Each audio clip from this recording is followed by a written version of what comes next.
Alright guys, I wanted to make a quick video on pulling out the Serpentine belt, your drive belt, on a 2007 Honda Pilot. Reason I'm doing the video is because I really could not find any concrete information on how to go about doing this that actually was kind of descriptive, and it was a little bit frustrating, to be honest with you. So I figured I'd do this real quick and see if this could possibly help out the next person. So what you want to do is you want to locate, and I'll try to do it here the best that I can. Is the reason I am doing this is because I do have to replace my alternator. What you want to do, like I was saying, is you want to locate the tensioner, which is underneath this big pulley, and it's between your oil dipstick and the alternator. So it's going to be this. Let's see if I can light it up. I think so. If you can see it. So it's going to be the one directly under. Let's see if I can get this vacuum hose underneath. Yeah. It's going to be that one right there. Alright? So you would just follow this one, and it's going to be that very first one right there. Alright?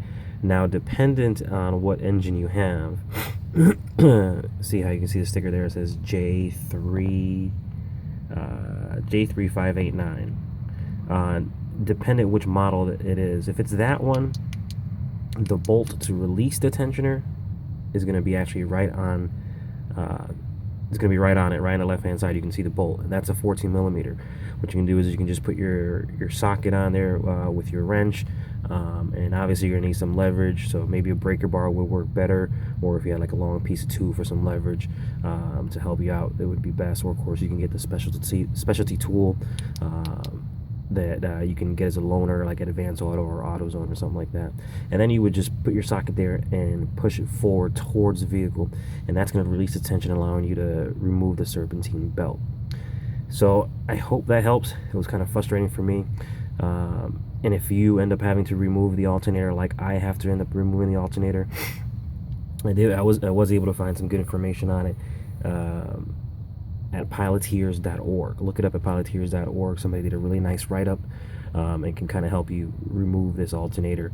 I wish I could film it for you, but I just don't have the time or the hands to do so, because I imagine this is going to take longer than what it actually should. I'm hoping to get it done between an hour and a half and 2 hours.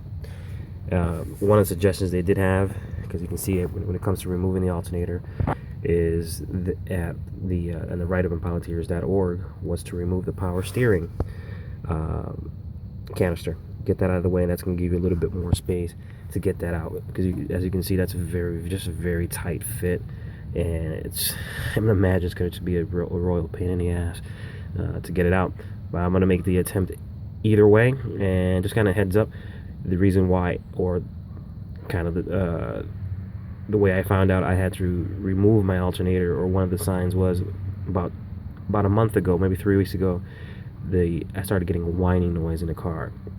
Each time I turned it on, I was wondering what the hell it was, and I couldn't quite figure it out. And then, of course, some of the lights, all the lights started to come on the dash. Your VSA light, the little triangle light, which is the tire pressure light, and then the battery light came on.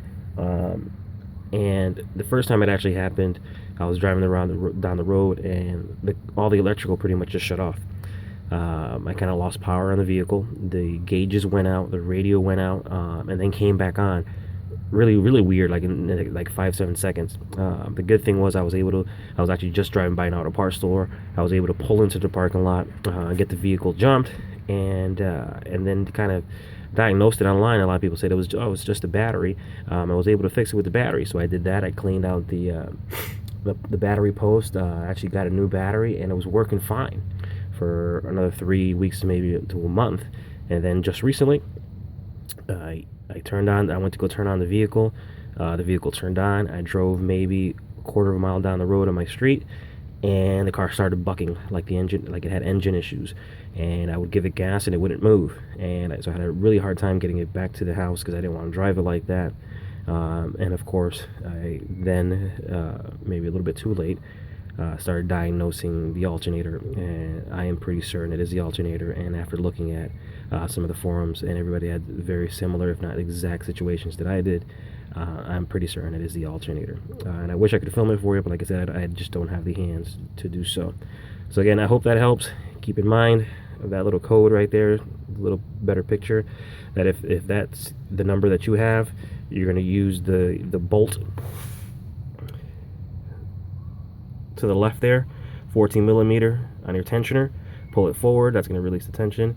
If not, it's going to be on the side of the block if it's the different model number. And you would do the same thing. You would just put your tool in there and push it forward.